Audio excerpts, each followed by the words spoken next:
Hello there, my friends. We have the sound of the flowing river to accompany today's video. I'm feeling very, very satisfied with myself because I had a particularly good training session on my gym equipment this morning, and I did more reps, I did higher weight, and my muscle memory is kicking back in because I have actually been going to the gym off and on for it's at least 20 years. It might even, was I a teenager? Yeah, I mean, maybe even longer than that. And the truth is, whenever we start anything, we start a complete beginner. And we feel out of our depth. We wonder how we're ever going to be able to manage to get anything done. But over the last few days, I mean, it's been interesting because I've spoken about my ex-boyfriend liking a few posts, you know, here and there. And the truth is, my past experience with him informs me, and I know that he's still going to be watching my videos. He's still going to be, well, he won't be able to look at my Twitter posts anymore because I've blocked him there. And for me, I mean, it feels often a very frightening thing to do, to actually assert my own boundaries. But guess what? The more that I do it, the better my life becomes, the fewer distractions I have, the fewer sort of mental and emotional hang-ups I have, and the more I just get on with doing the stuff that I actually have wanted to do for a very, very long time. But you have to invest in things in order to feel more accomplished at them, that they become second nature to you. And the vast majority of the things that we do are such things. We all started out much shorter, much younger, and we had to experiment. We didn't have an exact rule book for how things were going to go. But guess what? We just invested in things. We gave things a go. We were brave and we stepped out into the unknown. I mean, in some cases, literally, we all started out life not able to walk, and then all of a sudden we were walking, and then we were running, and then we're just not even having to focus on putting one foot in front of the other. When I record my videos, when I'm out wandering through these surroundings, I don't even have to think about putting one foot in front of the other, or stopping, or changing direction. It's just I record my video as I'm doing all of these other things. Who says that you can't multitask? We can, but obviously that requires practice. And the biggest thing that I've needed practice doing is actually standing up for myself, being more resilient, having the more uncomfortable conversations, or even, as is the case at the moment, there's somebody that I've mentioned a few times on this channel that I met when I'd recently moved back up here, and he and I have had kind of online conversations, but a couple of nights ago we were mid-flow in conversation, and then he just sort of vanished.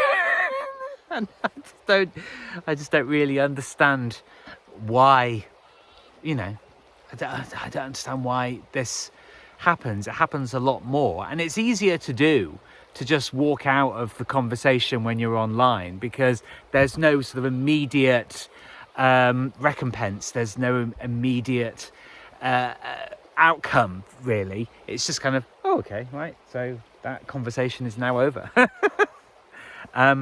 And for the last couple of days, I've not bothered to message back, because in everything that I'm doing over the last couple of years, the more that I am decisive about what I am and am not going to do, and what I will and won't put up with, again, my life improves, because I want, this is the capitalist in me, I want a good return on investment. And when I'm involving myself and being open and honest and vulnerable, all of these good things in conversations, well, I expect that other people are going to do the same. And if they're not, I'm very quick to wonder, okay, what am I doing here? I want to be present in everything that I do, and I want everything that I do to work for me. You know, I don't want to just be kind of letting people off all the time. And I do find people's behaviour very, very odd a lot, a lot of the time, because I'll find myself in conversations and I won't really know why I'm actually there, I'll constantly be wondering, is this really worth my time? Because I often feel like I'm investing a huge amount in them, and not really seeing the same kind of respect or investment in what in the relationship.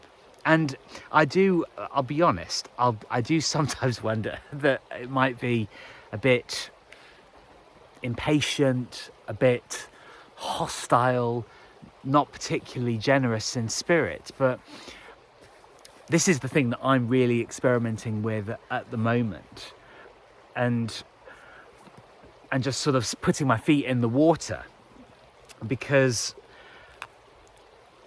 I'm getting used to the fact that it is my life. And the thing is, it always has been my life. This is something I encourage you to recommend, to examine for yourself, is if there are particular things that you want, even if it's the way that you are treated, well, you don't have to continue the same patterns that you have done. And I get the impression, and people seem to reflect this back to me, that nobody really has an exact rule book. Nobody knows exactly what they're doing. I think most people are making it up as they go along. And I'm not saying that that's a bad thing, but we can often feel very, very alone and isolated in the way that we interact with the world. But nobody really knows the answers to everything. And they might try and behave in a way that suggests that they do. But I really don't think that it's not a bad thing to not know, and to see how things work, and to expect good treatment from people when you're actually being as generous and as understanding as you can be. But I know for myself that being overly understanding and explaining things away and just sort of ignoring the fact that people aren't being particularly reasonable, that hasn't landed me in a particularly good position relationships wise. I don't want to be a doormat to people, and I have allowed myself to do that a lot. So allow yourself to be surprised by everything, but allow yourself to be better. Allow yourself to be better. Allow yourself to be surprised by that, just how capable and resilient and strong you can be. And push yourself to actually, on a daily basis, to be the strongest that you can be, to be the most joyful that you can be, and allow yourself to do things in the way that you want to do them. And along the way, I guarantee you will find people that will resonate with that want to live in that way. And those will be the really solid friendships that really count, that really matter, that are worth investing in. And if somebody is repeatedly behaving in odd ways or ways that you don't feel that are reasonable, well, do question how valid that relationship actually is, and start to demand more.